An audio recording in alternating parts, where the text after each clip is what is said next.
यदि तुम ऐसा कहते हो कि मुसलमान बाहर से आए तो तुम भी तो बाहर से आए हो, और मुसलमान बाहर से नहीं आए, सब कन्वर्ट मुसलमान हैं। किसी के सामने राजपूत लिख रहा है, किसी के सामने चौधरी लिख रहा है। और वो कन्वर्ट क्यों हुए? क्योंकि तुम्हारे हिंदू धर्म में उनको समानता का अधिकार नहीं मिला। शूद्र कोई जानवर है या भैंस है जो दूध देती रहेगी, चारा खाती रहेगी, या वो बैल है जो तुम्हारा खेत जोतता रहेगा? लोगों को 5000 वर्ष से तुमने पढ़ने का अधिकार नहीं दिया। डॉक्टर अंबेडकर के बाद ये पढ़ने का अधिकार मिला। अरे तुम लोग 15% लोग हिंदू राष्ट्र बना लोगे? क्या बैकवर्ड तुम्हारी गुलामी को सहन करेगा? क्या बैकवर्ड तुम्हारी मनुस्मृति को मानेगा? क्या बैकवर्ड असमानता को मानेगा? अरे हम जब जानेंगे जब तुम प्रधानमंत्री बनाओगे किसी शेड्यूल कास्ट को। राष्ट्रपति मत बनाओ, राष्ट्रपति तुम बन जाओ, तुम्हारा बाप बन जाए। सारे मंदिरों में देख लीजिए किसका आरक्षण है। क्या हम लोग रामराज को इसलिए माने कि अपना सर कटवाएं? क्या रामराज को इसलिए माने कि छुआछूत हो? क्या रामराज को इसलिए माने कि ऊंच नीच हो? जब राम के मंदिर में हमको जाने नहीं दिया जा रहा है तो हम कैसे विश्वास करें कि राम हमारा कल्याण करेंगे और रामराज से हमारा बहुत बड़ा भला हो जाएगा? आज हमारे साथ बात करने के लिए मौजूद हैं भंते करुणाकर जी, जो कि हर विषय पर अपनी राय रखते हैं। कुछ समय से देश में राजनीति में धर्म का प्रभाव बढ़ा है, इसको लेके आप क्या कहेंगे? धर्म का प्रभाव ये कोई अभी नया नहीं है। चाहे अंग्रेज रहे हों, चाहे मुस्लिम लोग रहे हों, उन्होंने अपने तरीके से अपने धर्म का विकास किया। लेकिन भारत देश का जो लोकतंत्र है, जो यहाँ का समाजतंत्र है, जो यहाँ का जनतंत्र है, जो यहाँ की डेमोक्रेसी है, वो धर्मनिरपेक्ष है। जब यहाँ शपथ ली जाती है तो वो किसी धर्म को लेकर नहीं बोल लेता। मुसलमान कुरान को लेकर नहीं लेता, हिंदू गीता को लेकर नहीं लेता, ईसाई बाइबल को लेकर नहीं लेता, बुद्धिस्ट त्रिपिटक को लेकर नहीं लेता।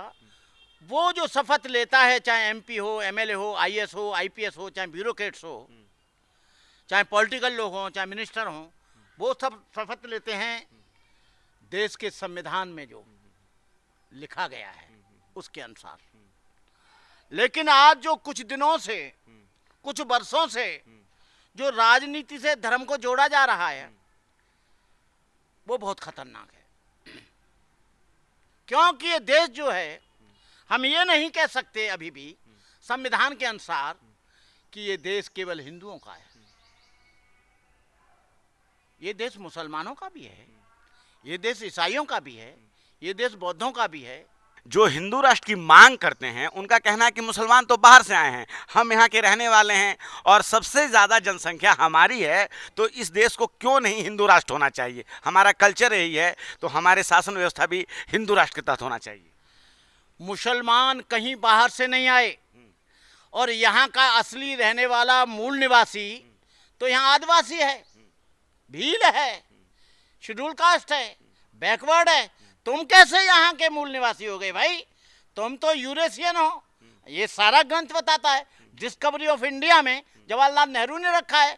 यदि तुम ऐसा कहते हो कि मुसलमान बाहर से आए तो तुम भी तो बाहर से आए हो, और मुसलमान बाहर से नहीं आए, सब कन्वर्ट मुसलमान हैं। किसी के सामने राजपूत लिख रहा है, किसी के सामने चौधरी लिख रहा है, किसी के सामने भाटी लिख रहा है, मुसलमानों के सामने सरनेम लिख रहे हैं, वो सब यहीं के कन्वर्ट लोग हैं। और वो कन्वर्ट क्यों हुए? क्योंकि तुम्हारे हिंदू धर्म में उनको समानता का अधिकार नहीं मिला, उनको पहनने का अधिकार नहीं मिला, खाने का अधिकार नहीं मिला, शिक्षा का अधिकार नहीं मिला, रोजगार का अधिकार नहीं मिला। केवल मिला तो केवल गुलामी करने का अधिकार मिला। इसलिए वो तुमको छोड़कर, और आज भी ढेर सारे आदिवासी, ढेर सारे लोग, ढेर सारे जो बैकवर्ड के आज भी मुसलमान बन रहे हैं, ईसाई बन रहे हैं। क्योंकि जब तुमने अपने ही लोगों को सम्मान नहीं दिया, अपने ही लोगों को अपना अपमानित किया, अपने ही लोगों को जो हिंदू धर्म के थे उनको 4 वर्णों में बांट दिया, ब्राह्मण, क्षत्रिय, वैश्य और शूद्र। ब्राह्मण शिक्षा लेगा, क्षत्रिय रक्षा करेगा, वैश्य धन अर्जित करेगा और शूद्र केवल सेवा करेगा।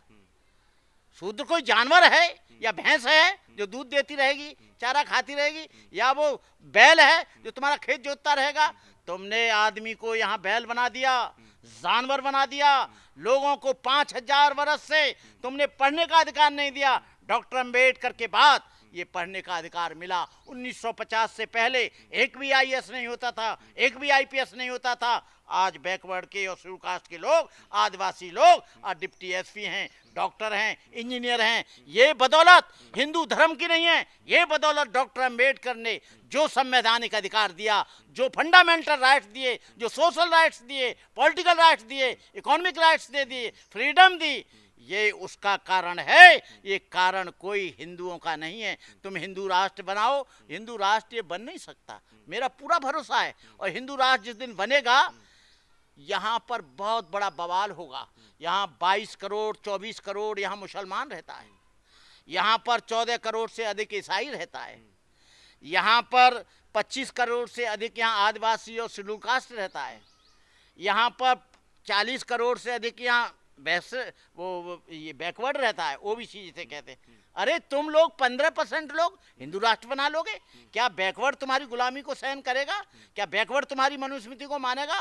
क्या बैकवर्ड असमानता को मानेगा? जो पढ़े लिखे लोग हैं वो इसके लिए संघर्ष करेंगे। सर, संविधान में आरक्षण की व्यवस्था है और अभी कुछ जो है पहले कार्यकाल में जो है ईडब्ल्यूएस की व्यवस्था की गई। ईडब्ल्यूएस के तहत जो है सवर्णों को गरीबी के आधार पर आरक्षण दिया गया है। तो क्या आप इसको सही मानते हैं या गलत मानते हैं? हम उसको गलत मानते हैं।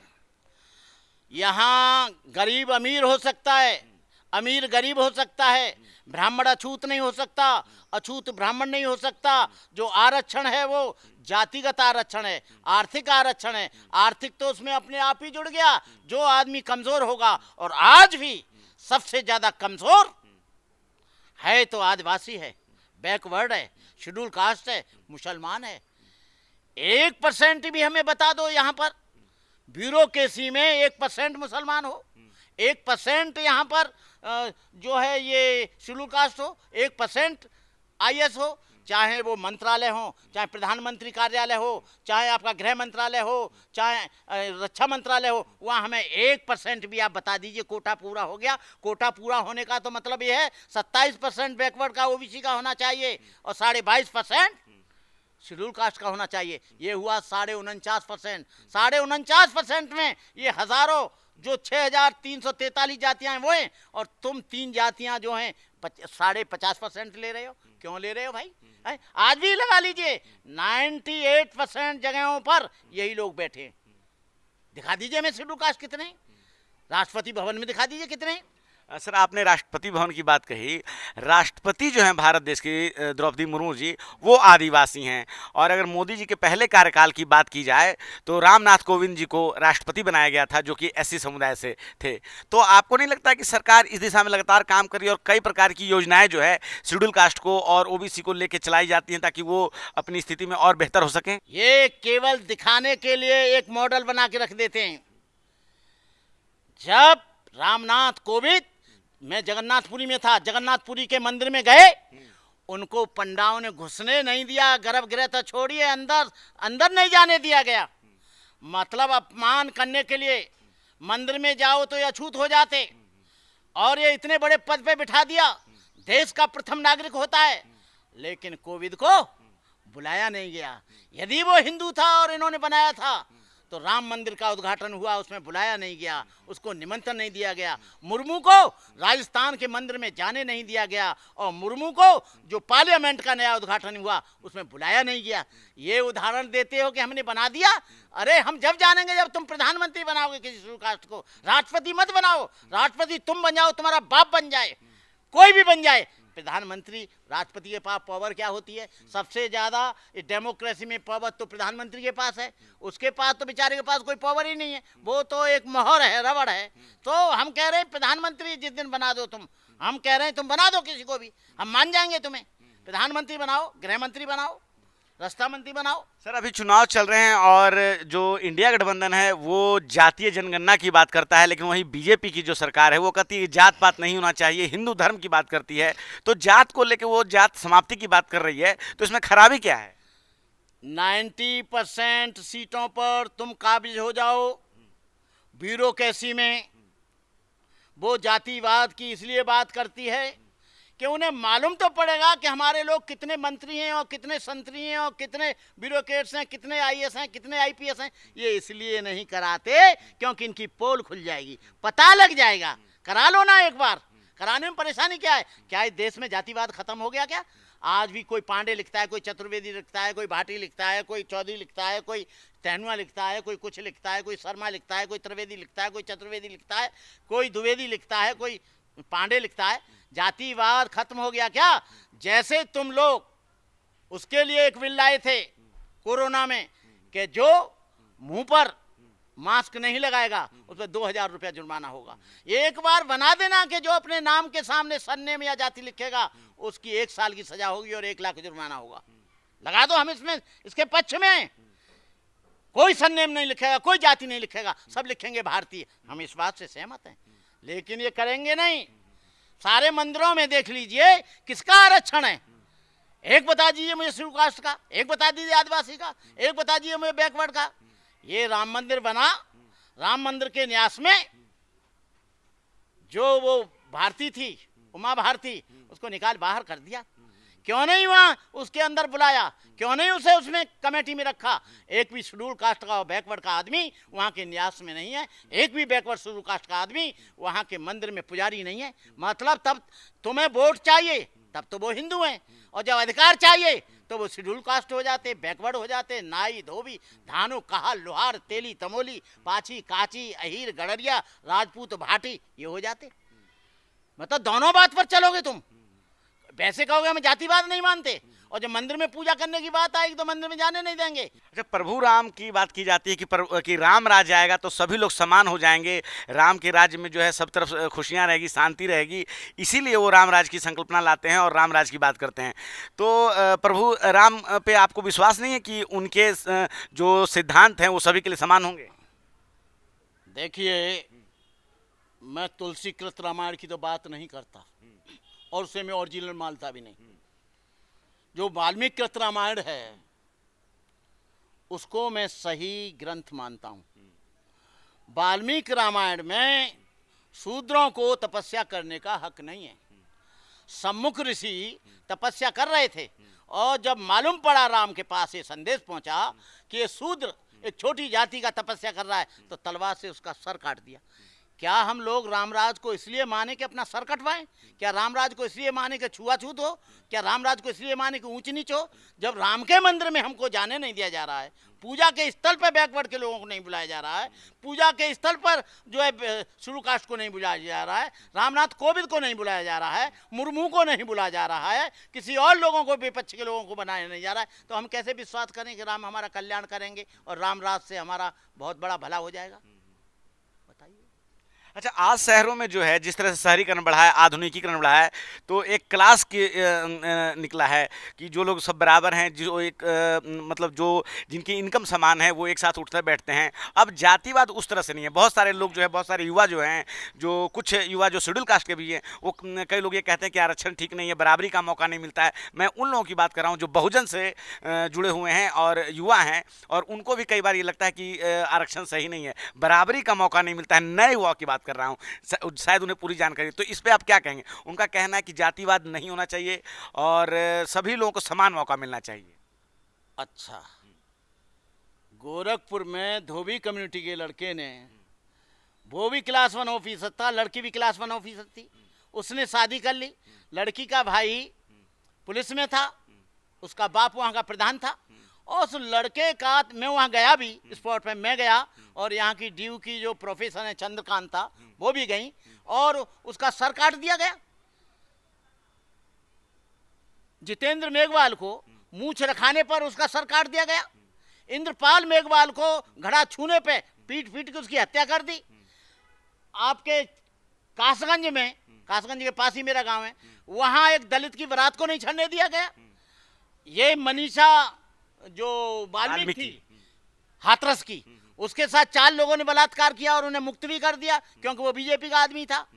ये कहने की बात अलग है, कहने के दांत दिखाने के अलग हैं, और अंदर कुछ अलग हैं। इनकी कथनी और करनी में बहुत बड़ा अंतर है। ये कहते कुछ हैं, करते कुछ हैं। ये केवल लोगों को भ्रामक प्रचार करके, मेंटली प्रिपेयर्ड करके और उनको ओवरहालिंग करके, केवल ये पढ़े लिखे लोग हैं मैं ये मानता हूँ, और सच को गलत और गलत को सच करने की इनमें बहुत माहिर हैं। इसलिए मैं तो इनको सबको जान गया हूँ, इसलिए ये मुझे भी कल मरवा देंगे, मेरी भी हत्या करा देंगे जब इनको दिखेगा कि करुणा का समता की बात करता है, करुणा की बात करता है, भाईचारे की बात करता है, इंसानियत की बात करता है, धर्मनिरपेक्षता की बात करता है, वो इस राष्ट्र को राष्ट्र की बात करता है, भारत माता की बात करता है, भारत को एक राष्ट्र बनाने की बात करता है। ये मुझे भी मरवा देंगे कल, लेकिन मैं मरूंगा तो इतना आसान नहीं है। इस देश में भूचाल आ जाएगा। एक बार मुझे मार के देखो, और मैं चाह रहा हूं कि जल्दी मारे मुझे, ऐसा नहीं है। हमने तपस्या की है, हमने इस देश को मजबूत किया है, हमने इस देश में भाईचारे का पैगाम दिया है, हमने इस देश में मानवता का पैगाम दिया है, हमने भगवान बुद्ध के बनाए हुए नियमों को फैलाया। जिस भगवान बुद्ध ने सारी दुनिया में यदि भारत की पहचान है तो केवल भगवान बुद्ध की वजह से पहचान है, हिंदू धर्म की पहचान से नहीं है, किसी देवी देवता की पहचान से नहीं है। जापान यदि पूजा करता है तो बुद्ध की पूजा करता है। Thailand, Malaysia, Vietnam, Hong Kong, London, France में जितना भी है भगवान बुद्ध को मानने वाले लोग, उनके लिए श्रद्धे करते हैं। तिब्बत है, चाइना है, श्रीलंका है, बर्मा है, ताइवान है और लाओस है, ये सब लोग भगवान बुद्ध को मानते हैं। यदि हमको बता दो ये केवल भगवान बुद्ध ही भारत की भूमि पर ऐसे उत्पन्न हुए, इसलिए डॉक्टर अम्बेडकर ने बुद्धिज्म को एडॉप्ट किया। उन्होंने कहा मुझे इसमें समता दिखाई देती है, मानवता दिखाई देती है, करुणा दिखाई देती है, इंसानियत दिखाई देती है, इसलिए मैं बुद्ध की शरण जा रहा हूँ। और उन्होंने कहा मुझे मुसलमान बनाना चाहते थे, ईसाई बनाना चाहते थे लोग, लेकिन मैंने उस पद्धति को इसलिए स्वीकार नहीं किया क्योंकि उसकी जड़ें विदेशों में थी और बुद्ध की जड़ें भारत में हैं। मोदी जी भी जाते हैं जापान तो कहते हैं सबसे पहले कि मैं बौद्ध देश से आया हूं, मुझे बुद्ध मंदिर दिखाइए। चाहे थाईलैंड गए हों, चाहे सिंगापुर गए हों, चाहे श्रीलंका गए हों, चाहे बर्मा गए हों, सबसे पहले बुद्ध मंदिर में जाते हैं। बड़े चालाक हैं, एक तरफ तो हिंदू राष्ट्र की मांग करते हैं, दूसरी तरफ ये बौद्ध मंदिर में। अरे बौद्ध राष्ट्र की बात करो, अशोक सबसे बड़ा चक्रवर्ती राजा था, अशोक ने बौद्ध धर्म को क्यों स्वीकार किया? अरे ये देश तो अशोक की पहचान है, हिस्ट्री को उठाकर देख लीजिए और किसी को भी उठाकर देख लीजिए। अच्छा, आपके विरोधियों का कहना है कि आप जो है बस मनुवाद का डर दिखाते हैं कि मनुवादी व्यवस्था हो जाएगी तो ये हो जाएगा तो वो हो जाएगा, नहीं तो हिंदू राष्ट्र से अच्छा कोई राष्ट्र नहीं है। भाई मनुवाद का डर नहीं दिखाते हैं। मनुवाद ने 5000 वर्ष तक गुलामी में यहाँ के backward, schedule caste, schedule tribes, Adivasi, मूल निवासी सबको रखा है। डर नहीं दिखा रहे हैं, ये सच्चाई है। क्यों कि वो ग्रंथ हमारे पास है, हमने पढ़ा है, इतना जहरीला ग्रंथ है, इतनी उसमें असमानता, असमानता, विषमता है, उसमें कहीं करुणा और मैत्री नहीं, उसमें मानवता की पूरी हत्या कर दी गई है, इंसानियत के लिए उसमें कोई जगह नहीं है, भाईचारे के लिए उसमें कोई जगह नहीं है। क्या बात करते हो? हम मनुवाद का डर नहीं दिखाते हैं, हम उन लोगों को जो सदियों से गुलाम थे उनको जागृत करते हैं, उनको एकता में लाना चाहते हैं, उनको बताना चाहते हैं कि यहाँ पर मनुवाद आ जाएगा तो यहाँ के हालात क्या होंगे। और वो जानते हैं आज बैकवर्ड जाग रहा है, आज धोबी जाग रहा है, आज शेड्यूल कास्ट जाग रहा है। इतना नहीं है, बहुत तेजी से जागृति फैल रही है। ये तो एक तरफ कर रहे हैं, लेकिन यहाँ पर 140 करोड़ में 100 करोड़ लोग जागृत हो चुके हैं। पहले जागृत करके गए ज्योतिराव फुले जो बैकवर्ड के थे, कबीर गए, रामास्वामी नायकर गए वो भी बैकवर्ड के थे, बुद्ध गए। सारे महापुरुषों की विचारधारा बड़ी तेजी से फैल रही है। मैं अभी इटावा गया था, 3 जगह मेरा प्रोग्राम था, 3 जगह 10-10 हजार की भीड़ थी। उसमें एक जाति के लोग नहीं, उसमें शाक्य आए थे, मौर्य आए थे, यादव आए थे, गुर्जर आए थे, बैकवर्ड लोग आए थे, जाट आए थे। सारे लोगों को मैंने मंच पे चढ़ के मैंने आह्वान किया और पूछा कि रामराज अच्छा रहेगा कि मनुस्मृति अच्छी रहेगी कि लोकतंत्र अच्छा रहेगा। सब ने कहा न रामराज अच्छा रहेगा न मनुस्मृति रहेगी अच्छी, यहाँ पर अच्छा रहेगा तो यहाँ पर संविधान अच्छा रहेगा। संविधान की वजह से लोगों को पढ़ने का, लिखने का, स्वतंत्रता का, चलने का। आज भी आप राजस्थान में चली जाइए, वहाँ कोई औरत या कोई आदमी आज भी जूते पहनकर उन लोगों के सामने नहीं जा सकता। आज भी उसको अपने जूते अपने सर पर रखने पड़ते हैं। आज भी राजस्थान में मूंछ रखने पर कत्ल कर दिया जाता है। पानी पीने पे उनको मकान नहीं मिलता वहाँ पर जातिवाद के कारण। हरियाणा में भी नहीं मिलता, गुजरात में भी नहीं मिलता। यदि उसे पता लग जाए ही is belong to schedule caste, वो फिर मना कर देते हैं, उसको मकान नहीं मिलता। यहाँ जातिवाद इतना भयावह है, जातिवाद के कारण कॉलेजों में शोषण हो रहा है, जातिवाद के कारण शेड्यूल कास्ट और बैकवर्ड के बच्चों को निकाला जा रहा है। ये घटना होती क्यों है, हमें ये बताइए। उनका कहना है कि धीरे धीरे ये चीजें खत्म होती जा रही है, लेकिन जो कब होंगी? संविधान ने तो बहुत दिन खत्म कर दिया। हम तुमसे कहना चाहते हैं कि तुम जाति लिखना, बच्चे का एडमिशन हो तो खत्म कर दीजिए आप। इकोनॉमी छोड़िए आप, और आरक्षण सबका खत्म कर दीजिए। आरक्षण किसी को नहीं मिलेगा, न ब्राह्मण को मिलेगा, न शेड्यूल कास्ट को मिलेगा। तुम केवल जाति सूचक चीजों को खत्म कर दीजिए जो जाति को द्योतक करती हैं। तो हमने सुना भंते करुणाकर जी को, जो कि कह रहे हैं कि जाति को खत्म करना है तो सरनेम हटा दीजिए तो जाति खत्म हो जाएगी, हमें आरक्षण नहीं चाहिए, हम अनुवाद का कोई डर नहीं दिखाएंगे। क्या है आपकी राय इस पूरे बातचीत पे? आप अपनी राय कमेंट बॉक्स में जरूर बताएं। कैमरामैन आशीष के साथ रंजय कुमार, नेशनल दस्तक। धन्यवाद। नेशनल दस्तक की आपसे गुजारिश है कि अगर इसको बचाना चाहते हैं तो नेशनल दस्तक को सब्सक्राइब करने के लिए रेड कलर के सब्सक्राइब बटन को दबाएं, फिर बेल आइकन की घंटी दबाएं। नेशनल दस्तक को बचाने के लिए बहुत जरूरी है कि हर खबर को शेयर करें, लाइक करें, कमेंट जरूर करें।